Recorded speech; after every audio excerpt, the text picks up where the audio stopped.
All right, let's get into it. Today, we are digging deep into the hidden world of two of life's most crucial, yet totally overlooked, kingdoms. Seriously, we're talking about the real unsung heroes of our planet, fungi and protists. And hey, just so you know where we are, this is part 19 of our 20-part Introduction to Biology series. We're almost at the finish line, but trust me, some of the most mind-blowing stuff is happening right now. So let me ask you something. When I say most important life on Earth, what pops into your head? Giant redwoods, blue whales, maybe even us? Well, what if I told you the real answer is probably something you've never even thought about, something you might not even be able to see? Take a look at this tree of life. We're all super familiar with the big branches, right? You've got your plants, your animals. We know those guys. But look closer. Tucked away in there are these other massive kingdoms we tend to just forget. And that's where we find the fungi and the protists. And let me tell you, they are absolutely essential.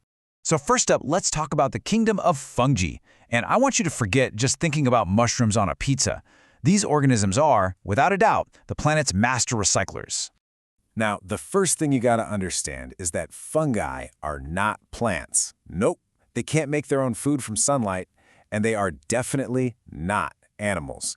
They are in a league of their own, a whole separate kingdom, and their entire game plan is built around one thing: breaking down dead stuff to get food.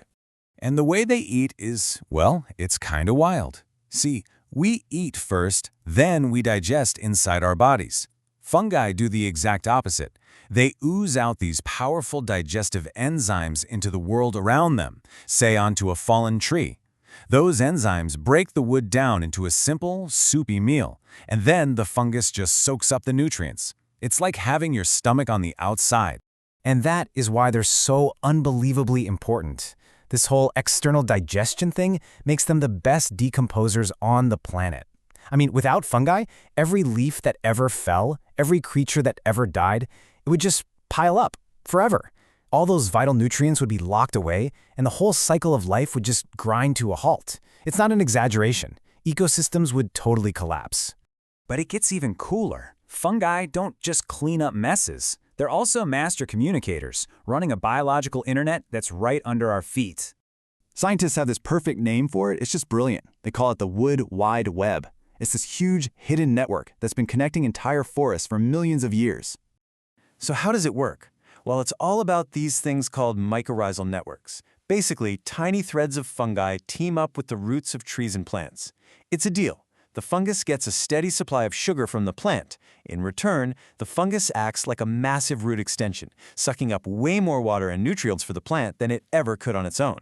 But here's the kicker. These networks connect tree to tree, allowing them to shuttle resources and even send warning signals about things like insect attacks. It's incredible. Okay, so from nature's super organized recyclers and networkers, we're going to pivot to nature's ultimate junk drawer. Let's talk about our second unsung hero, the protists. You know, defining protists is tough, because honestly, they're the none-of-the-above option in biology. The rule is basically, if it's a eukaryote, its cells have a nucleus, but it's not a plant, not an animal, and not a fungus, well, then we just throw it in the protist kingdom. They really are the delightful misfits of the biological world. And when I say diverse, I mean wildly diverse. Look at this lineup. In this one kingdom, you've got plant-like algae, you've got animal-like protozoa that hunt down bacteria, and you have these super weird slime molds that can be single cells one minute and a giant pulsating blob the next. Oh, and it also includes some pretty nasty characters, like Plasmodium, the protist that causes malaria.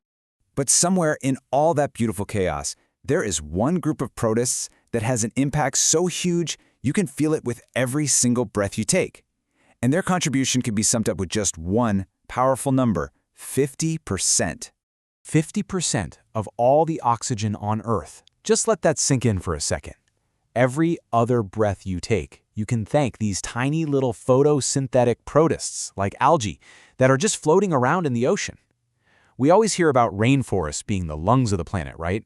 Well, it turns out the planet has another, even bigger lung that's microscopic and lives in the sea. So let's put it all together. How do these two hidden, kind of weird kingdoms really hold up our entire world? It really boils down to this. You have fungi, the great decomposers. Their job is to break down the dead and unlock all those nutrients so new life can grow. And then you have protists, the crucial producers. They pump out half our oxygen, and they're the absolute base of the food web for pretty much all life in the water. One group tears it all down, the other builds it all up. It's a perfect system.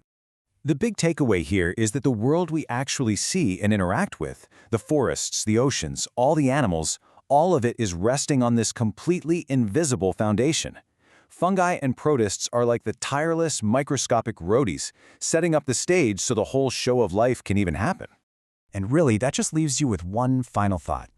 Learning about this stuff, you realize just how much is going on that we never see.